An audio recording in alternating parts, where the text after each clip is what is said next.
want to especially welcome, of course, our guest of honor, Duncan. Family members, it's great, but not only biological family members, but we've got students. We even have a couple of grand students here. Raise your hand if you're one of Duncan's grand students. I don't think we have any great grand students yet. That hasn't happened. But it's wonderful to have everybody here who has various different personal connections to Duncan Moore at various different times during his period here at the University of Rochester. I'm Tom Brown. I'm director of the Institute of Optics, so it sort of falls to me to bring this to order. And it's my delight to welcome you on behalf of the faculty and students of the Institute of Optics, with whom Duncan has been involved for longer than 50 years, but he's been on our faculty for 50 years. So this event sort of marks that 50-year period. And it's appropriate because Duncan's activity has gone well beyond the borders and boundaries of the Institute of Optics and even the optics community, that we have a welcome from our president, Sara Mangelsdorf. So Sara, can you come up?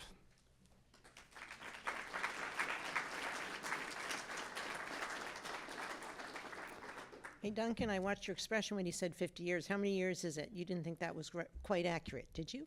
It's 55. So, don't want to begrudge you.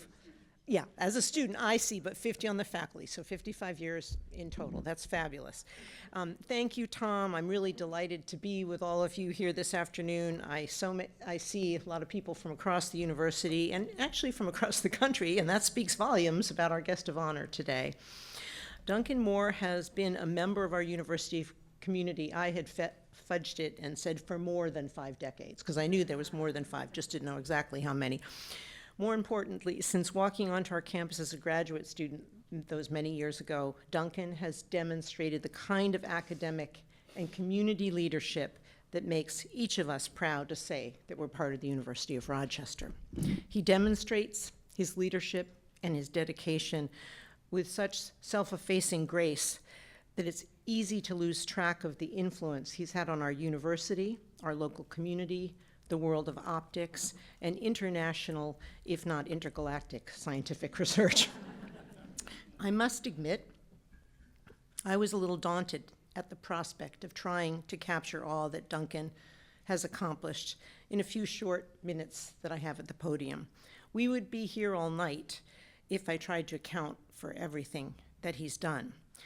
So I leave it to other guests to celebrate his work as a faculty member in optics, as Dean of Engineering and Applied Sciences, as a local entrepreneur, as our first Vice Provost for Entrepreneurship, who established our AIN Center for Entrepreneurship and Innovation as a nationally recognized program, as a leader of OSA and other academic organizations, and of course for his roles as a scientific advisor to the White House and his leadership in saving the troubled Hubble Space Telescope.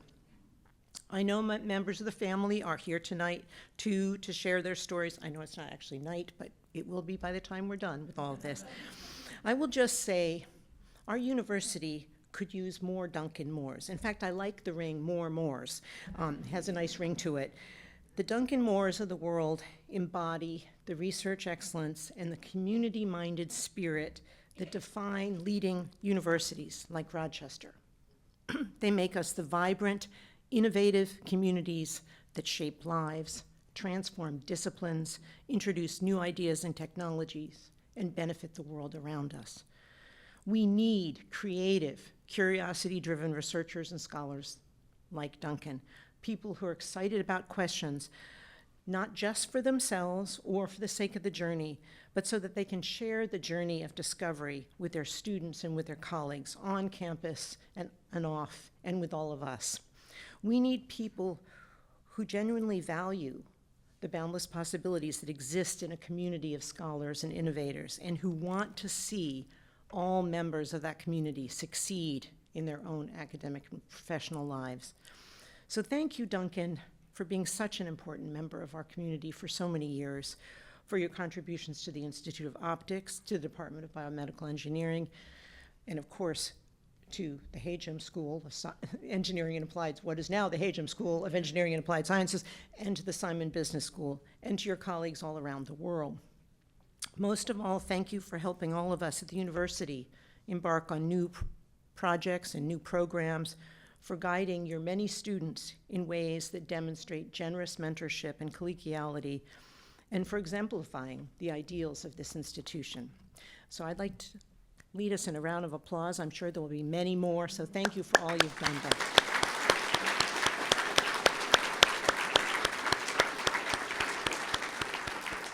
So congratulations, Duncan. Your engagement and commitment to Rochester has enriched our lives and helped make us a better community. And now I'd like to invite Steve Fantone to the podium. Steve is the president and CEO of Opticos Corporation. Steve is an outstanding member of the optics community in Rochester and around the world, as well as an incredible member of our university community. Steve?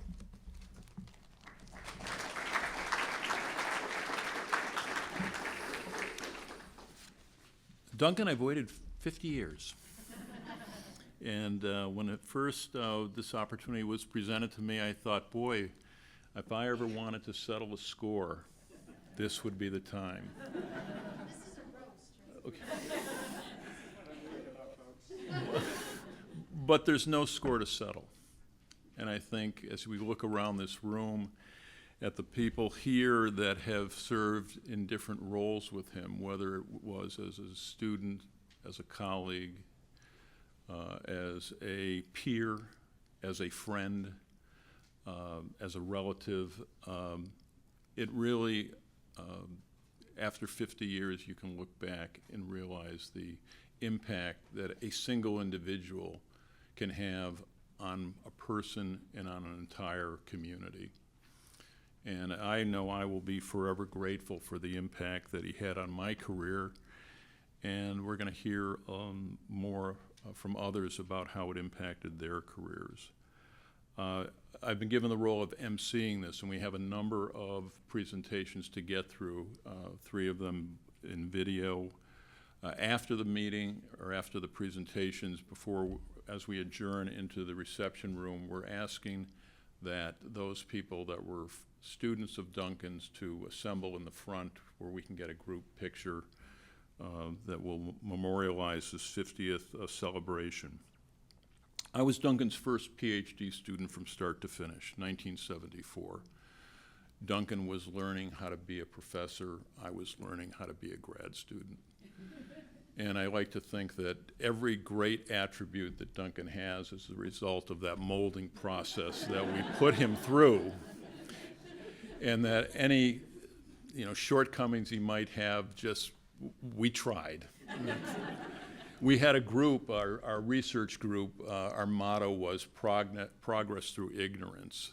And I think, that sort of exemplifies what, some of the things that university research does, is that it challenges orthodoxy.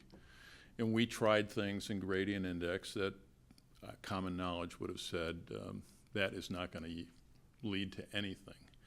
And yet we stumbled into discoveries and inventions and insights that were not anticipated until they actually happened. Duncan never hesitated to dish it out to us.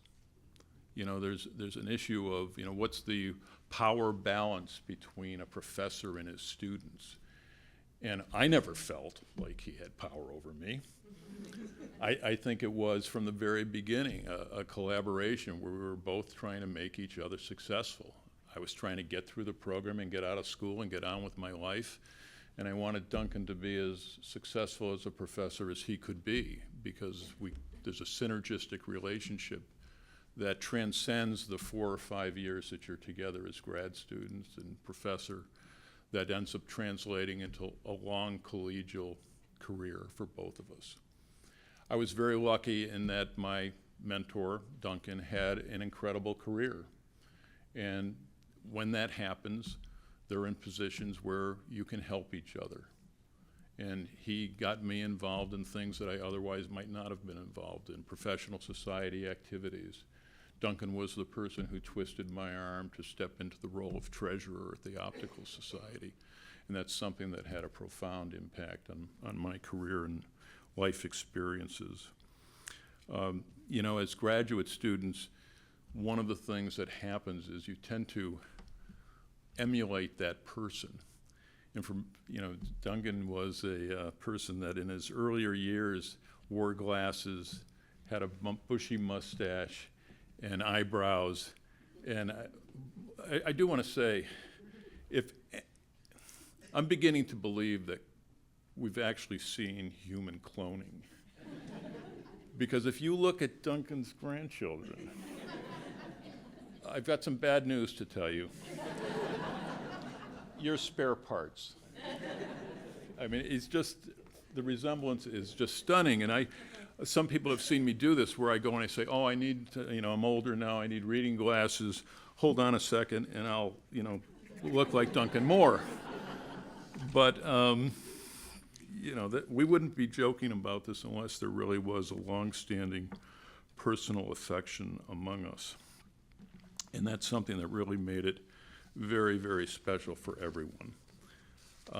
Duncan's career trajectory, you know, you can read the bio on the back of the program, and Dean, and as you mentioned, a terrific career. But what it really isn't contained in those descriptions are the personal relationships and the reciprocity of those relationships as they've been sustained over time. As I look around this room and I see the leadership that's here in the optical community, the team here, I mean, this is a world-class group of optical engineers that have been inspired and mentored by him that I think is, you know, just unique in the community. So with that, I'm going to start off by introducing our first presentation. It's a video greeting from Dennis Kessler, the Edward J. and Agnes V. Ackley Clinical Professor of Entrepreneurship and a very good friend of Duncan's. My name is Dennis Kessler, and I'd like to begin by saying that I'm very sorry that I'm unable to attend the event honoring my friend and colleague, Professor Duncan Moore. I've worked together with Duncan for about 15 years. I'm a professor of entrepreneurship at the Simon Business School, and as you know, Duncan's responsibility had been overseeing the Ames Center for Entrepreneurship and Innovation. We worked together on many occasions as we had common interests in entrepreneurship. I'm also an entrepreneur, and one of the things I admired about Duncan is that he ran the Ames Center as though it was a business. He created an entrepreneurial outpost at each of the schools in the university. That was truly a unique approach, bringing entrepreneurship to the Eastman School of Music, or the Warner School of Education, or our School of Nursing, and the Hagem School of Engineering. Entrepreneurship was ubiquitous at the University of Rochester, and Duncan was responsible for that pioneering achievement. Looking back, there were so many programs germinated by the Ames Center and their very competent staff led by Duncan. While the list is too numerous to mention, some resonate vividly in my mind. The Mark Ain Business Plan Contest, often attended by Mr. Ain, for whom we owe a huge debt of gratitude. The Romanian Professor Fulbright Education Program that I was very happy to participate in for 8 years was also the result of Duncan's efforts. The E5 program, the National Science Foundation, I-Core site, Global Entrepreneurship Program, and importantly, many community partnerships, including the Buzz Lab Bootcamp. Hosting the GCEC was truly a victory for the Ames Center, as universities the world over came to Rochester to discuss best practices in teaching entrepreneurship. The Ames Center housed the Entrepreneur in Residence program, assisting students on their path to entrepreneurial success. Anyone with an interest in entrepreneurship or starting an enterprise or has a question about a current business or strategy were encouraged to make an appointment to meet with an EIR, that's Entrepreneur in Residence. The list is endless and all driven by the aspiration for student success, transforming an idea into an enterprise that creates value. That was his mission, and Duncan, you succeeded in achieving it. Duncan, I enjoyed working with you at every opportunity, as I knew that whatever you were planning was well thought out, and your interests were exclusively focused with the students in mind. You should be very proud of your accomplishments, for everything you have achieved was done so modestly, and for the benefit of our students and the university you care so much about. May you have many years together with your family while learning and laughing together in good health and spirit. It's been a privilege to work with you, and I'd like to wish you much good luck, and I'm certain to see you on campus again. All the best, my friend.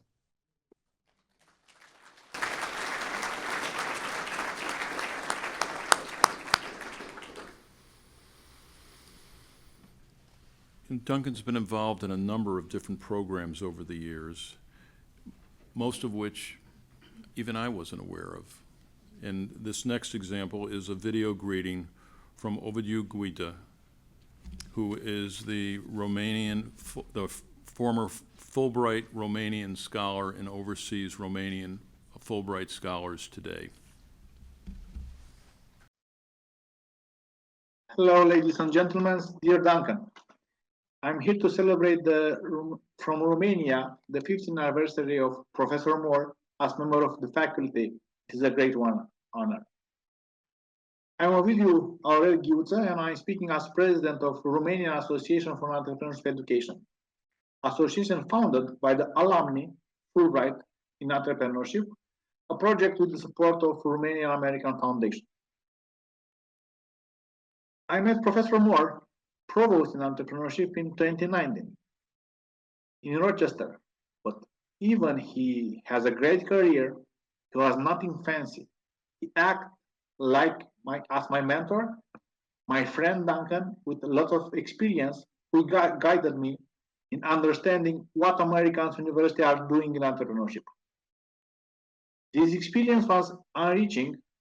Even I had already experience in entrepreneurship in Romanian universities, and also a PhD in business in France.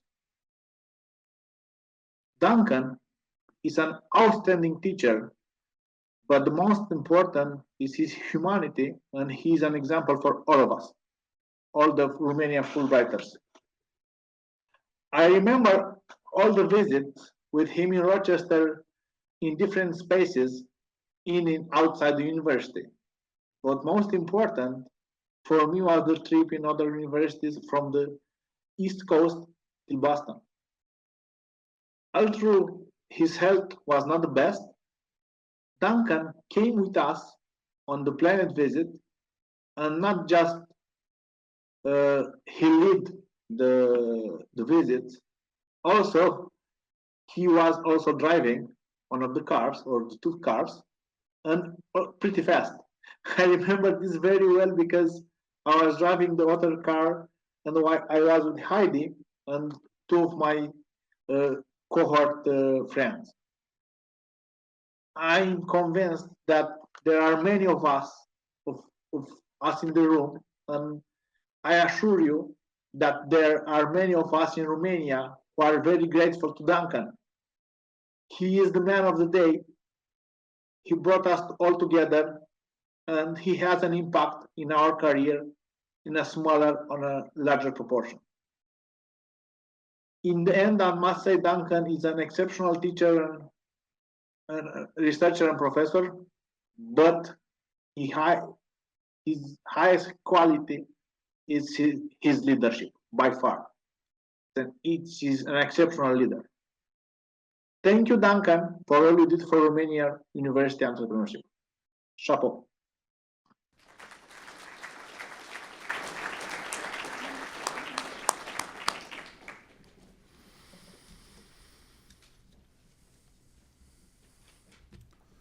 Our next speaker is a hometown favorite, Julie Bentley, another student who has a lot of dirt on Duncan. like I do.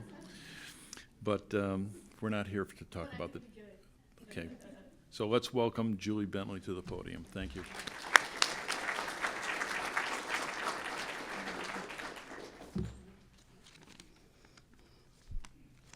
Hello, everyone. It's good to see everybody here. I promise I'll behave, Duncan. Although most of what I've learned from you, and you probably wouldn't necessarily behave at this point either. But I can honestly say, I'm not sure how many people in the room can say this, but it's probably a fair number. I would not be standing here right now if it was not for this man. Because I'd be a chemical engineer somewhere. And I look around the room and I see a fair number of my former students who might not be where they're at if it wasn't for me. So I look at this as a continuation here. But I took Duncan's geometrical optics class sophomore year almost 40 years ago. So I've been here for almost 40 years. And I was, again, kind of leaning towards chemical engineering. And he was such a great teacher and so engaging and so fun to watch. And then he said, if anyone in the room gets an A in my class, I'll give you a summer internship. I was like, oh, that sounds great. Do you remember that, Joe? So a bunch of us ended up in the lab for the summer. And I joined this community of this gradient index group, which is a big community. And what I realized, and I actually realized this fairly recently, I'm a first-gen student. So my parents didn't go to college. I'm not even convinced that my dad graduated high school. But now that I have kids and I've helped them through college, I realized kind of what I was lacking in some ways. But Duncan filled it, along with everybody in his group. So thank you. Sorry.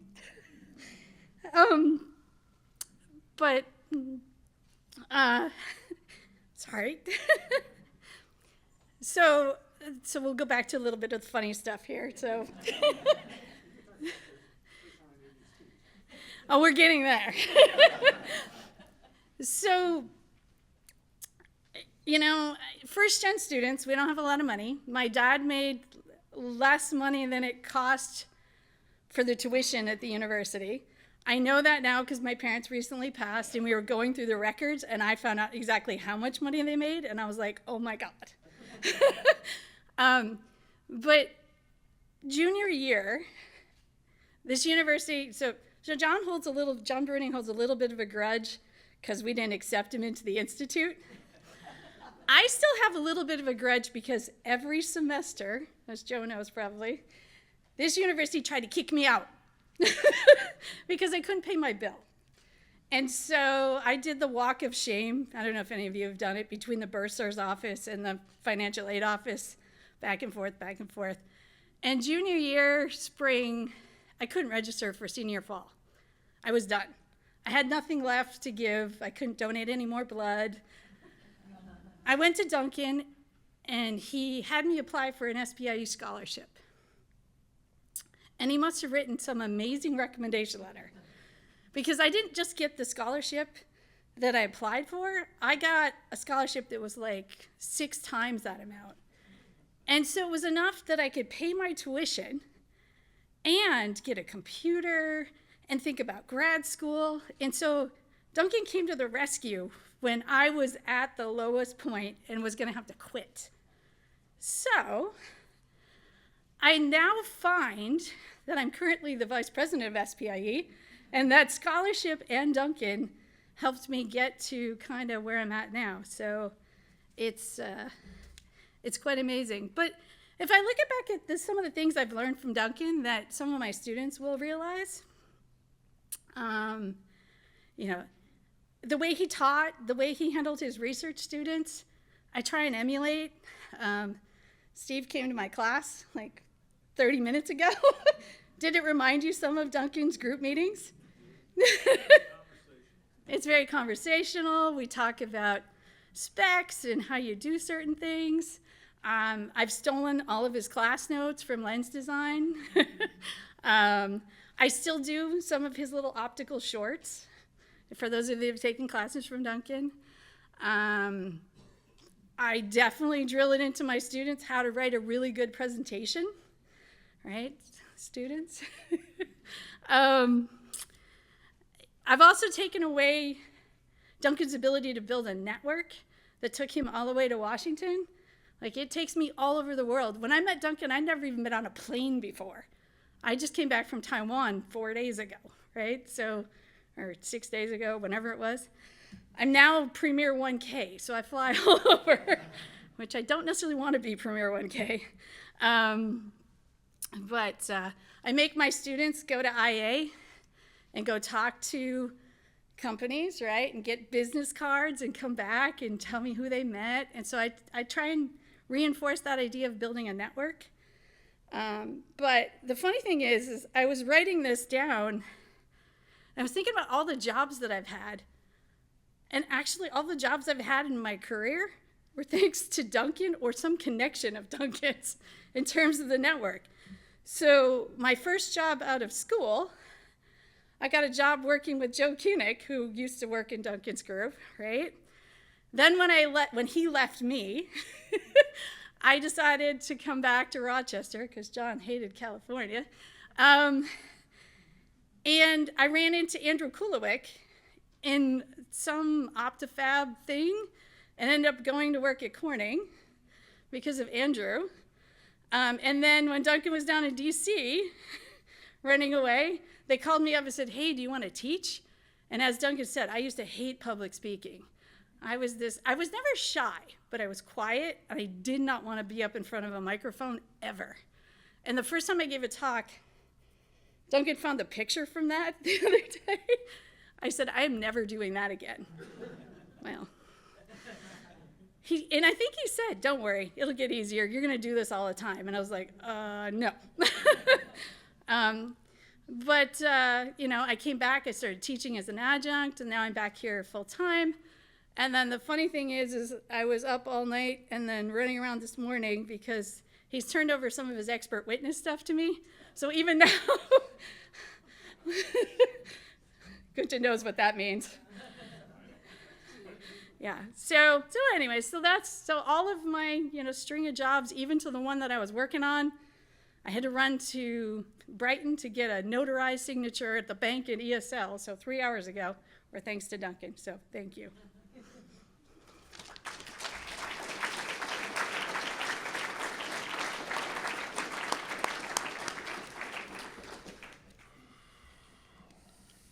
Thank you, Julie.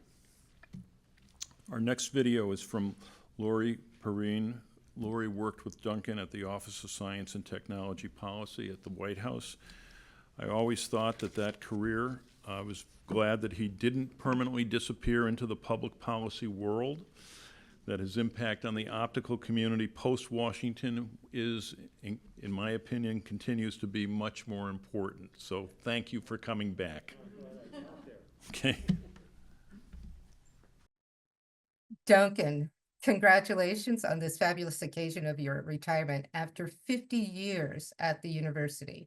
It's hard to believe that it's almost been 30 years since we were together at the White House Office of Science and Technology Policy, working for the President's Science Advisor.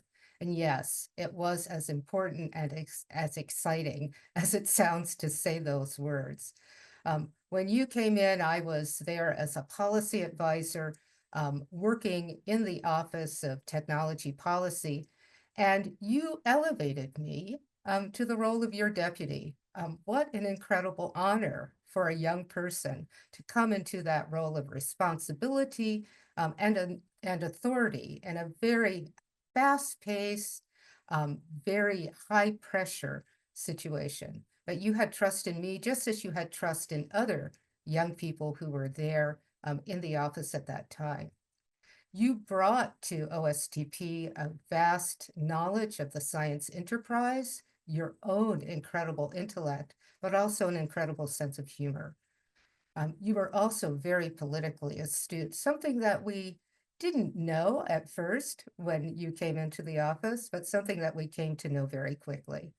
And so it was with pride that we served beside you in that office, that we worked with some very high-level politicians, that we worked with advisors from every walk of life, including some esteemed scientists who were among the President's Committee of Advisors for Science and Technology.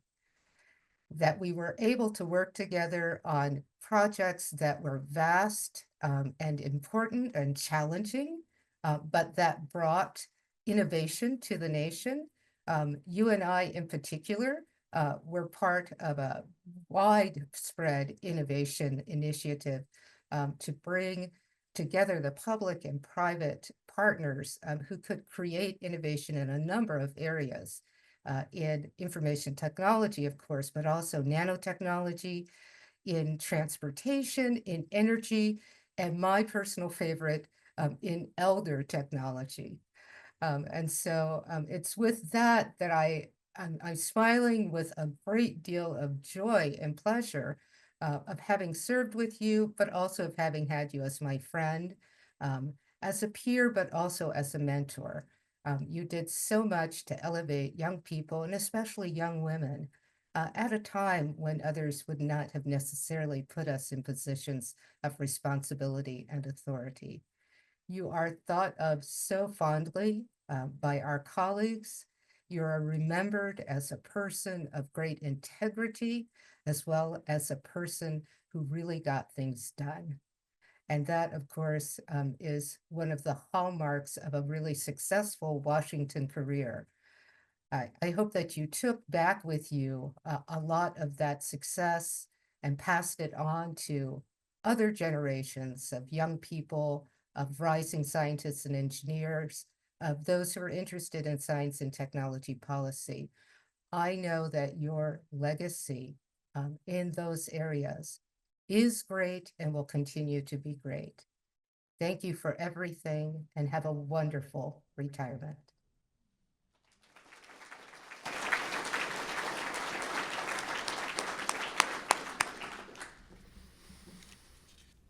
You know, family members have a little different perspective on things.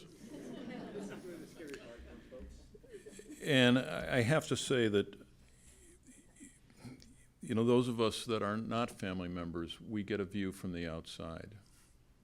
And those that grew up with Duncan, that got to see his own personal journey from a very different perspective than what we may have seen later on in life, I know I'm anxious to hear. So with that, I will introduce Duncan's sister, Jeanne Moore. And it says from Saco, Maine. I'm not quite sure why that's the attribute they use to describe you, but I haven't lived there. I live in the Lower Eastern Shore of Maryland. so Left Maine, and I went to the south. Where there is no winter. so please, let's welcome Jeanne to the podium.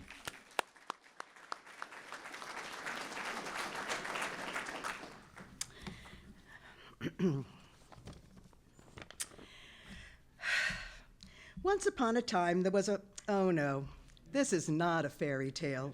This is his story. The early years, 1946 to 1969. Because I like to provide sources, these were either witnessed by me or told to me by my mother. All mistakes are mine. Be assured Duncan will correct me later. Thomas Fogg Moore married Virginia Robinson Wing on December 15, 1945, and immediately left for Oakland, California, where he was stationed. In the spring, he was discharged from the Army. They partied hearty that night before getting on the train to Maine. She thought she just had the worst hangover ever. As it lingered on, she realized, in fact, she was pregnant. Duncan Thomas Moore was born on December 7th, 1946, another day that lives in infamy. In Biddeford, Duncan became the fourth generation, living with many Moores and Foggs in the Fogg family home, and spent time with his other grandparents, Carrie and Earl Wing. It was at their home in Christmas 1947 that he took his first steps, reaching for a candle that Earl was holding. Keep candles in mind, because I'm going to come back to them. In June 1948, Duncan became the big brother to sister Kathleen, to be known as Kathy. For unknown reasons, Duncan called her Dee. She would only answer to that, so D she became. They were precocious children who developed their own language. Since they refused to communicate with their parents in any other, they had to learn it too. I don't know when they actually switched to English, and sadly there is no record of any other words except, obviously, D. In 1950, the family of four moved to Saco, across the river from Biddeford, and in March 1951, Duncan became my big brother. I have the auspicious honor of being the person here who has known Duncan the longest. Dee and her husband, Spig, are in Ireland. So I will be confirming, correcting, supplementing, and providing new stories some of you have heard, some probably not. Duncan was in elementary school when he came home complaining that he couldn't see the blackboard. Some of you remember those? Mom quizzed him repeatedly, concerned because poor eyesight is an issue in our family. Duncan kept saying, "I can't see the board." Finally, Mom asked the right question. "Why can't you see the board?" Quite exasperated, Duncan replied, "'Cause there's a fat kid sitting in front of me." Seat changed, problem solved.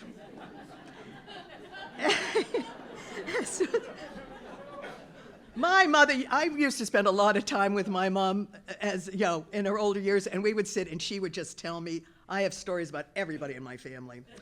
As was typical in the 50s, Christmas Eve church services used real candles. Remember I told you I'd get back to the candles. I'm not sure how he arranged this, but the ushers gathered all the used ones and gave them to him.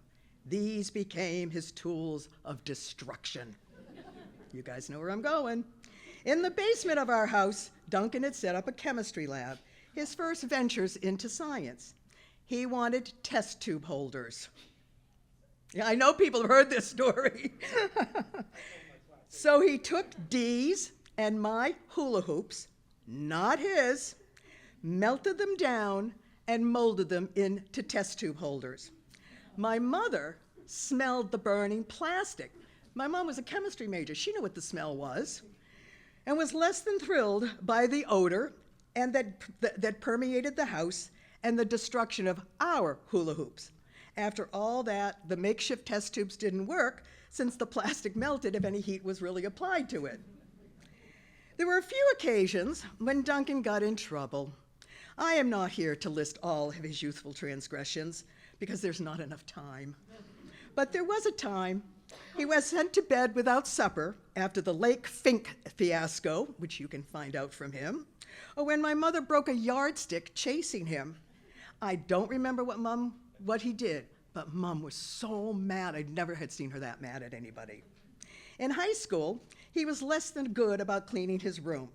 My mom sat outside his room with the car keys in her hand until he cleaned his room to her satisfaction. Duncan had a great Lionel train set up in his room. He became an engineer for the first time, but not the last.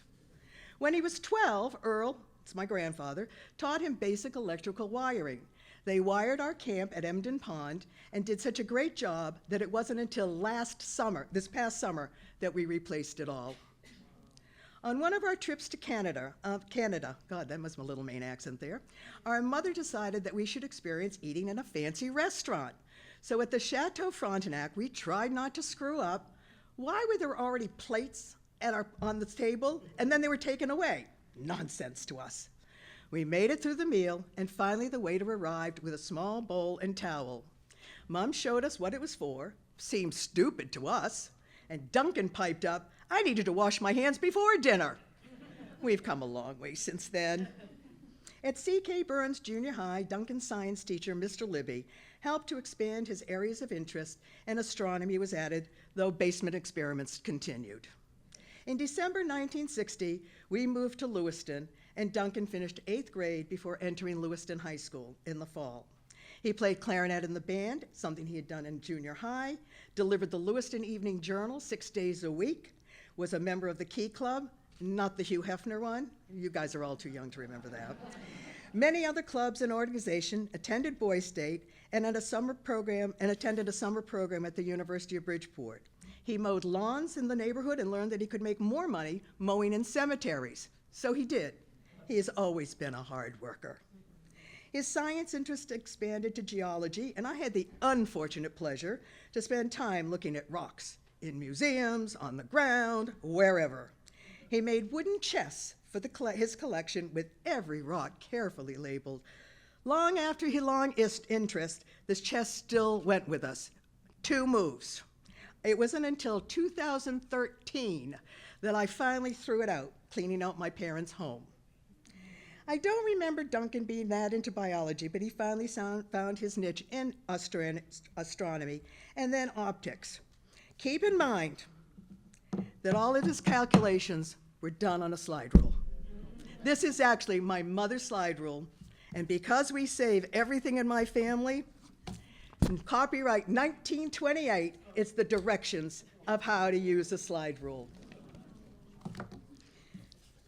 We all went to camp to witness the solar eclipse in 1963 and tore down the outhouse. We had indoor toilets, but no hot water. There were a couple of highlights of his that summer. Can you say California girl? In the fall of 1964, Duncan and a friend, Bobby Limoges, built a spectroscope in our garage for the science fair competition. Having no interest in science, I'm sorry, I was a teacher, but not of this. I had no idea what he was doing, but there were no strange odors, and he had some really cute friends who hung out. Hi, Tom. Dad wasn't thrilled because he had to park his car in the driveway all the time the spectroscope was in the garage. As one of our grandfathers, our parents, and later me, Duncan went to the University of Maine. Though he was involved in a number of things, the best move was getting the keys to the planetarium. I was told, through the grapevine, that it was used for more than scientific study. In 1966, we moved back to Saco. Rock collection, too. One summer, Duncan worked at the Pepperell Mills, where he helped to develop a thermomaterial for blankets which were on the market for years. This past summer, we had our last one at camp. It disintegrated, and we had to throw it out. During the summer of 1968, Duncan got a job and moved to an apartment in Cambridge, Mass. I had my own life, so I don't really remember what he was doing.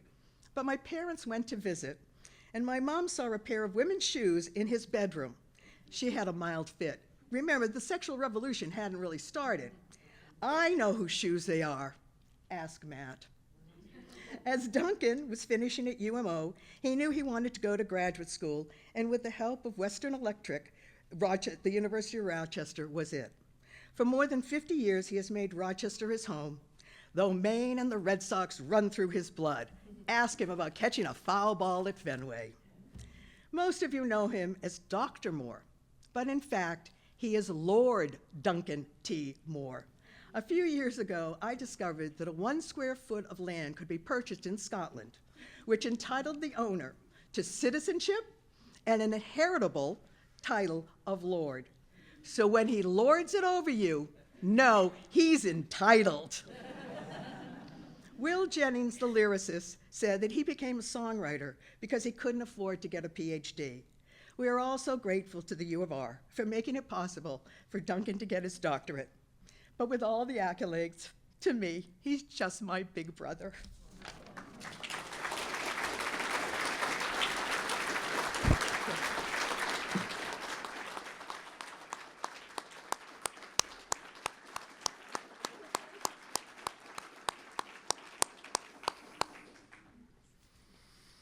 Thank you, Jeanne, for that heartfelt recollection. I know I learned a lot in that, and the things you're making a little more sense to me now, Duncan. My mother chased me around with a frying pan. His chased me around with a ruler. That's a little too similar. Next, we have Matthew Moore, who traveled from, again, why are they from Washington State with his family to be here today. So Matthew, come on up.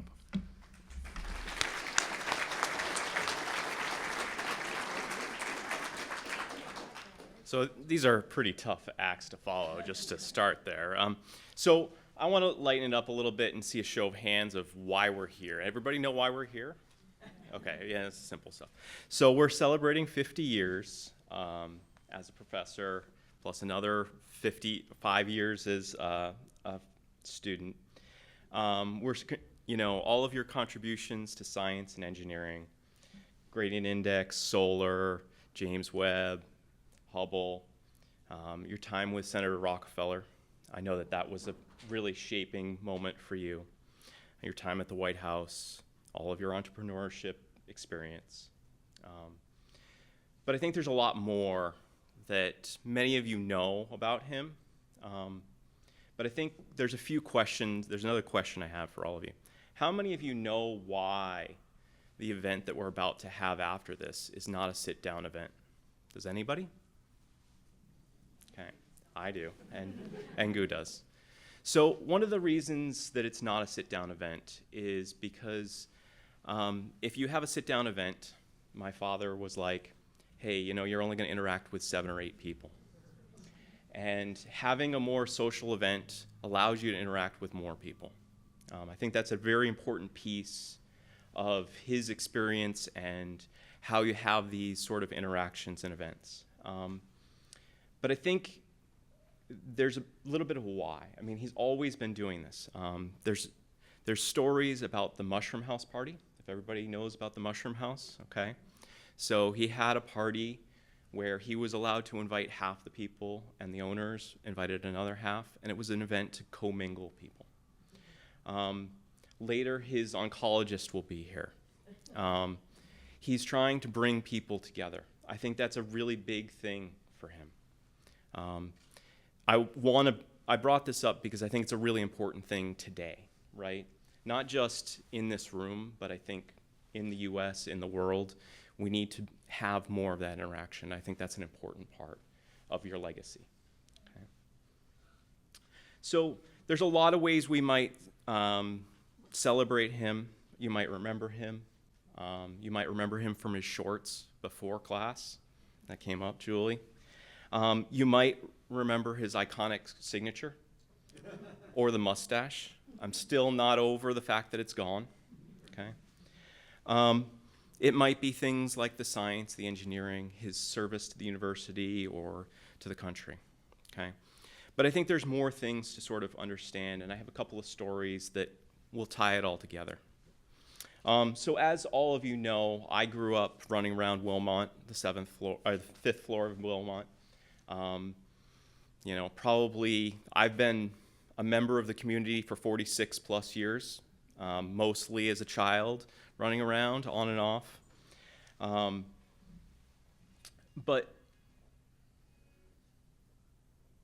I knew the students and the faculty and the staff, just as people, okay?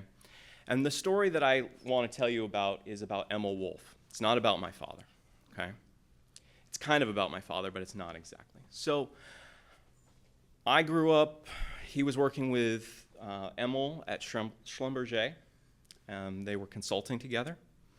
And I just knew Emil, okay? It was just Emil and Marlise. And Marlise took care of me, and because they had to go to some meeting, and Marlise played cards with me. This is happened, I don't even know how long ago, 40 some odd years ago, okay? And every time I saw Emil and Marlise afterwards, the conversation would come up about, Marlise, this is Matthew, who we played cards with, okay? It's a very simple, sort of thing, but I remembered Emil as Emil, okay? So 20 years ago, I came back to the University of Rochester as a student. So I got my master's degree. And during that time, I realized Emil wasn't just Emil. Emil was Emil Wolf, one of the greatest minds in optics of his time. That's a huge thing. But I knew him as Emil. And I will always know him as Emil. Okay? I know he's passed and things like that. But one of the things that was an important thing for me, okay, to just kind of realize, these people are just human and stuff like that. But last April, I came back for remembrance of Dennis Hall. Okay, a number of you were there. At that event, One of Dennis's daughters, Christy, I think, was so excited to see my dad. And she talked about how there was an ice storm, and my dad had taken in the entire Hall family to stay in the, I think it was the basement or in the house, just so that they could be warm, okay? Important thing, right? And it hit me the other day that she saw my dad, Duncan, as a Duncan, just like I saw Emil as Emil. And that's sort of an important piece of the sort of what we have here, okay? The Institute of Optics is it's a family of professors, staff, students, and all of their families. It's really hard to see that kind of go away, and I think that even in some ways my dad is struggling with that, you know. I think giving up the intellectual piece of this is going to be hard for him, okay? But I think one of the most important pieces is that I'm going to ask you that if you have a technical issue or a mentorship thing or something that you would have normally talked to him, just reach out, okay? Pick his brain, not as a professor, not as a colleague, not as a mentor, or not any other title that you might have given him, but just as Duncan, okay? And what I would say as a patriarch of the family that we are all members of, the Institute of Optics. So, thank you.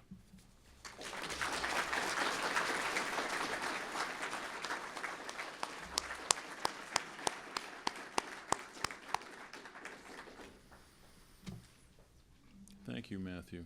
I haven't seen you in a decade.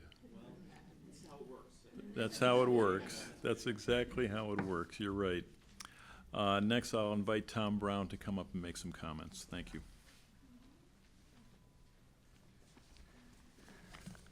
Thank you.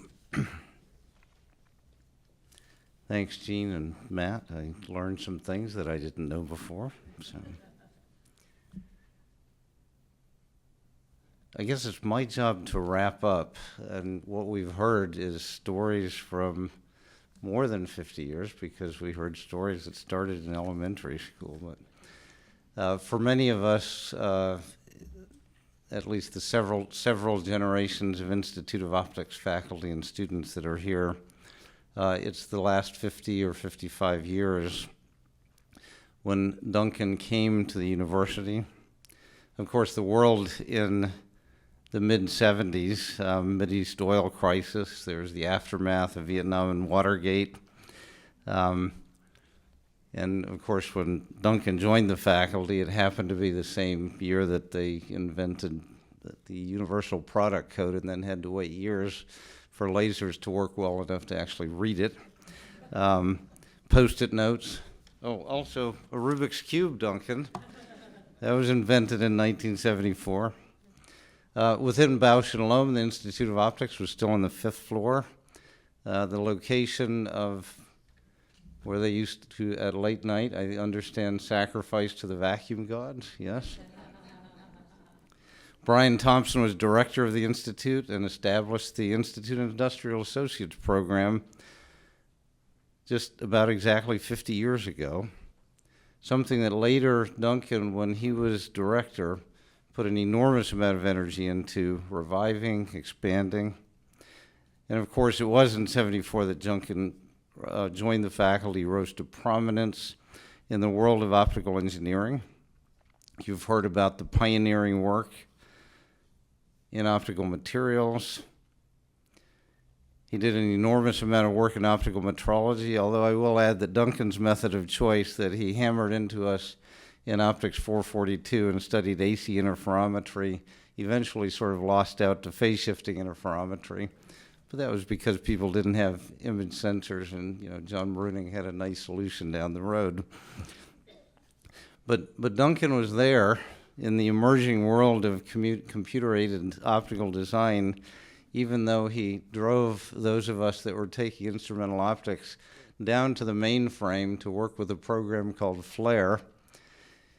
And it took me years to recover from that and discover that there were many years later programs emerging like Code 5 and others that were a little bit more user-friendly, and you didn't have to do punch cards and feed into the system. But it was there. It was a vital part of the development of technology. And of course, Julie mentioned and others mentioned that Duncan's shorts, his short topics at the beginning of his lectures were enormously memorable. And so the question is, can any of you remember the shape of a camel's pupil? That was part of it. You can ask Duncan afterwards if you don't remember that. Through the 70s and late 80s, when Duncan became director of the Institute, he was a leader of the New York Center for Advanced Optical Technology. He worked to establish the Center for Optics Manufacturing, entered into national leadership. In 1996, Duncan was OSA president. 2006, he won the SPI Gold Medal for those accomplishments. Spent his time in DC. We've heard so many different details of Duncan's leadership in optics, entrepreneurship, and all the rest. And I will simply say that both personally and on behalf of Duncan's many colleagues at the Institute of Optics over the years, that it's Duncan's presence that has shaped the character and reputation of the Institute of Optics to the extent that his name stands beside legends such as Kingslake, Hopkins, Wolf, and also Carlos Stroud, who's here with us today. It's a legacy of leadership and accomplishment to be proud of, and one for which all of us at the Institute can be profoundly grateful. So if you could join me just in a final expression of our respect and appreciation, and I'd like to invite the honored guest to come up and have the last word, because Duncan deserves it.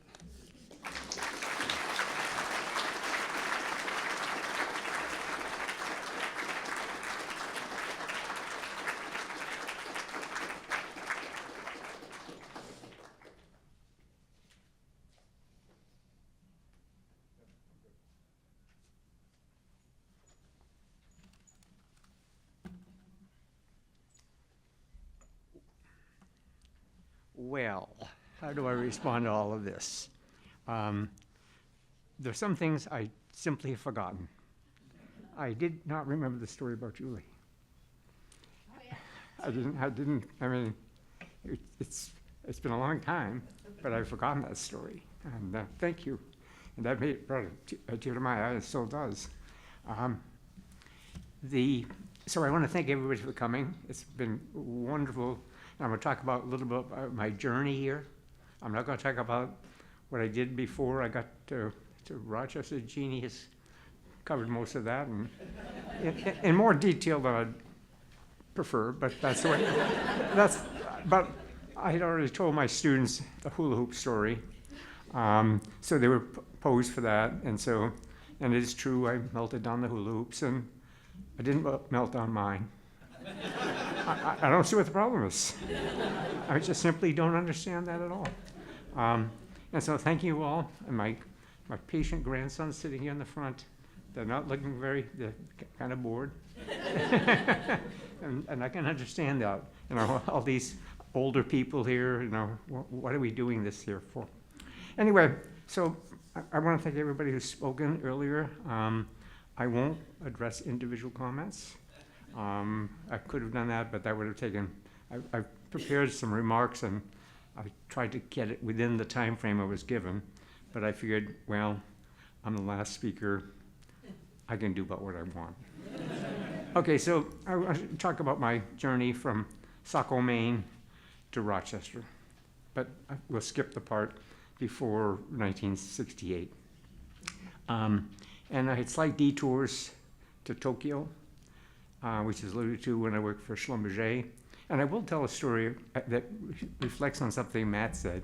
When he was playing cars with Marlise on their floor, and every time she saw me after that, she would ask about Matt, and she would say, I remember playing cars with him.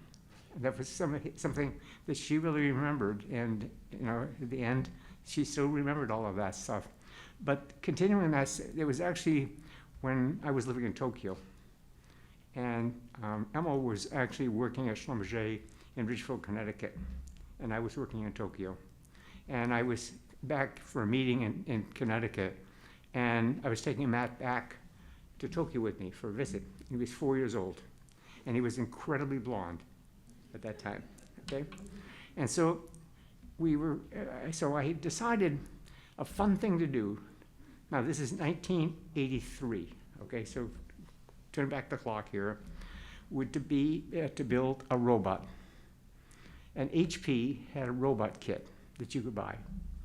And so I bought one when I was here in the United States, and it was all packaged up, and I took it with me on the airplane to Tokyo.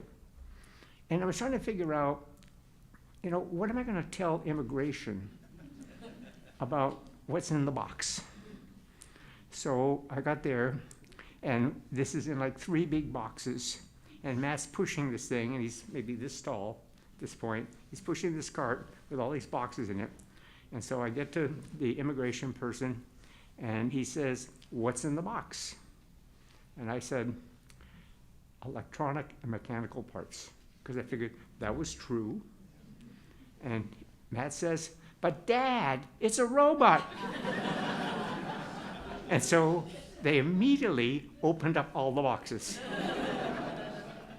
And so I built that robot, in my apartment in Tokyo, and it was in a weird programming language. I forgot what it was in, but we called it Roboto-san. So going back to the beginning, in 1974, so I'm just following some things that Tom said. By the way, you're going to see a Rubik's Cube next door with the faces of my graduate students on it, which was a party, every year my students for I don't know how many years made a birthday present for me. And this is one, and so I've got some of them there. Many of you will see your own pictures from those days, and some are going to be, you'll remember, a lot of interesting details and travel adventures that we had. So 1974, the quarter pounder with cheese, made very famous this week, had been introduced in 1973. Okay, so that was a brand new product, and it cost 70 cents. Okay, today I checked online if you could buy one, and it's $6.40. Okay, so remember this, it's about a 9x, but call it 10x change. Okay, I'm going to get some scaling here. If you go and look at the value of $5 in 1974, what the value is today, it's $33.20. That's about 5.5x, so we'll call it 5. Okay, we got 5 and 10. If you look at the Dow Jones Industrial Average, in 1974, it was $760. That's only $670. Today, it's over $42,000. And so that's a 50x change. So I'm getting to a point is my starting salary here at the University of Rochester I was assistant professor, was $13,000 annual. And so the paycheck is actually on display here. The thing that's interesting is my health insurance was $16.40. And think about that. That went up by the Dow Jones Industrial Average. My salary did not. And it also in political things, it was the year that Nixon resigned. So my trip into Rochester, as has been alluded to, I came here in 1969. But what really got me interested in optics was a summer job at iTech. Some of you who have been in optics for a long time, you remember it. It was a company in Lexington, Massachusetts. And I shared an office. I was tucked in an office. I was an intern from the University of Maine. I was tucked in an office with people some of you know. Tom Sloan. Tom Sloan was a was there. He was a new graduate. We'd been there for like 2 or 3 years, having got his master's degree here. And Bob Fisher, some optics people know.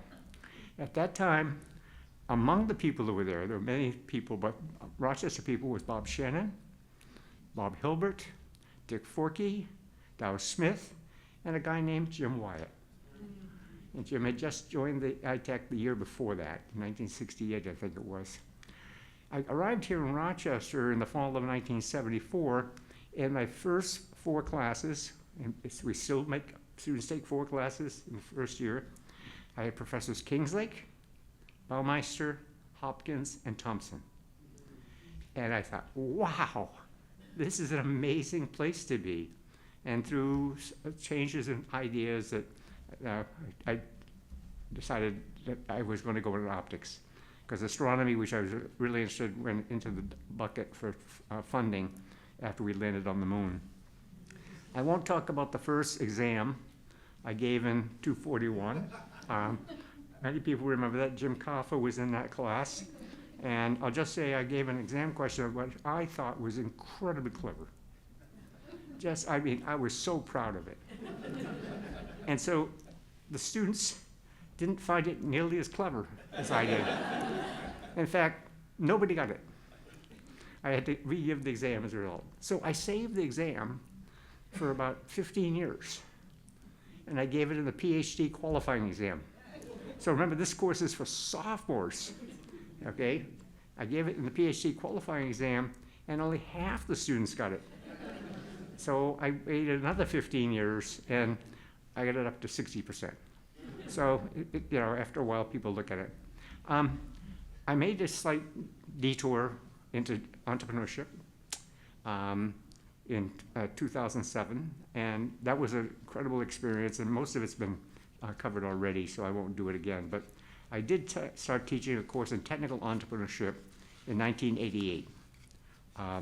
As far as I could tell, it's the first course that was ever taught in technical entrepreneurship in this country.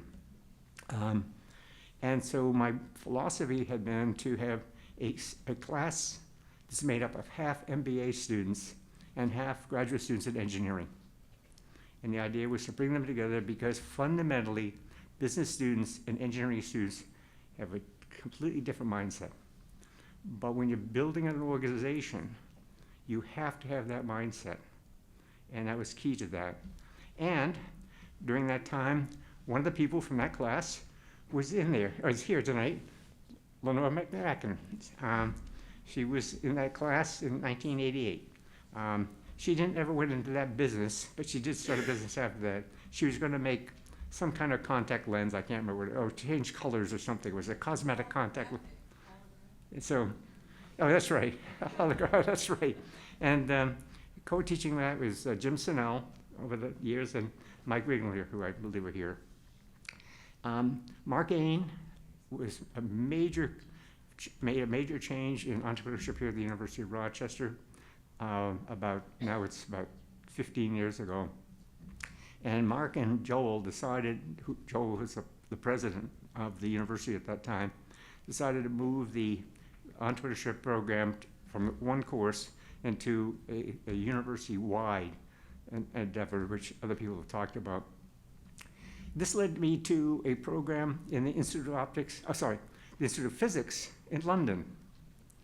And you have to believe, what's the IOP, as it's called, doing an entrepreneurship? Well, they had done a survey and they concluded that it was important going forward for physics to be able to, in developing economies, to have some relevance to their economy. And so they wanted physics people, physics majors, to learn about entrepreneurship. And this is a great program because it took me to South Africa, Indonesia, the Philippines, Argentina, Mexico, Kenya, and I can't remember the rest of the countries. The Romanian American Foundation thing came about because of an interaction with Laura Lyons, who's here. And that was a wonderful thing. And the last part of the entrepreneurship was the founding of Gradient Lens Corporation with Landy Atkinson, which I've seen someplace, but I can't see him as I'm sitting here now. The part with the government, working with Jay Rockefeller, was an incredible experience. We are still friends with it, and I had the opportunity to go to his 80th birthday party recently. I want to mention my mentors. Some of you mentioned I'm a mentor to you, but I had some really great mentors, and one my sister alluded to is my grandfather, who let me do things that my parents would never let me do. And that's the role of grandparents, fundamentally. So that's the lesson for you, Keegan and Griff. Bypass your parents. Okay, and Grandma Goo's really good at this stuff. Francis Spencer, who was the director of research at West Point Pepperell, and when I worked on my first research project, he was one of the people who had convinced me, or watching him, I just thought, boy, being director of research is going to be would be a cool job. And then I really learned from Paul Kemp, who was the chair of the physics department at Maine, oh, a faculty member does that too. And so that kind of got those two things together. Phil Baumeister was my thesis advisor, and his daughter's here someplace, Carol. I would say he saved me in the PhD program, literally. There were some faculty members who wanted me out because I got a C in the class. And when you're a graduate student, you get a C, that's almost a kiss of death. But he saved me, huh? What class? 411. I understand. Yes. So Carlos knows who that is. But just the way, I had quantum mechanics from Carlos. So he, it isn't because of his course that I never chose quantum mechanics. Okay, I'll just say that. But I did choose a different route. And Brian Thompson, who recruited me here to the university 3 different times. A special thanks to people. I'd like to thank all the people who have written letters to my grandsons. If you have another opportunity to do this, we're not doing an open mic. But if you want to, record something, there's an opportunity to record a 1-minute message or whatever to my grandsons or to me or whomever. And so they'll be glad to entertain you during this since they're really bored. I'd like to thank Lynn Reiner and the staff here at the university who have made this whole thing possible. I'd like to thank 2 people in special, one who's not here yet, but who's been alluded to, and that's Dr. Bree Leip, who's my oncologist. She's also my parole officer. And so you can be on parole. Well, first of all, I want to thank her for getting me through the battle with cancer.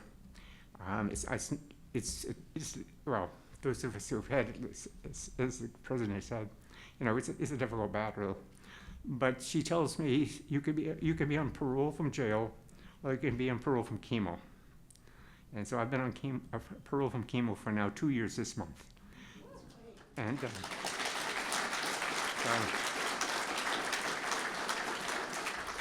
finally, to my wife, I'm not going to call her up to say anything. She would kill me. But I want to thank her for the incredible support. the incredible support. She's breaking my train of thought here, folks.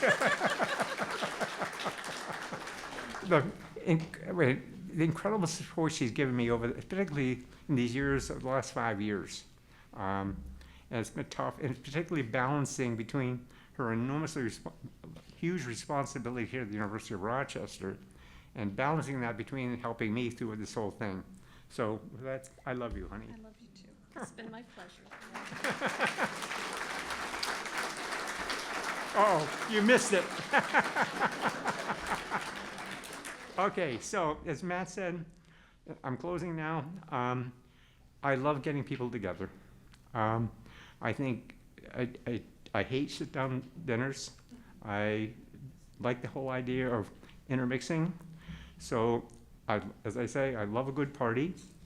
I want you, as part of this, to meet 3 new people tonight.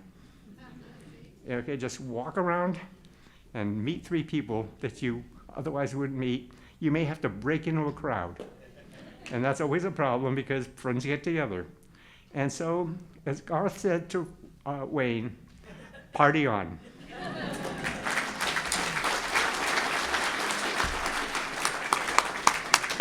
Thank you. Thank you.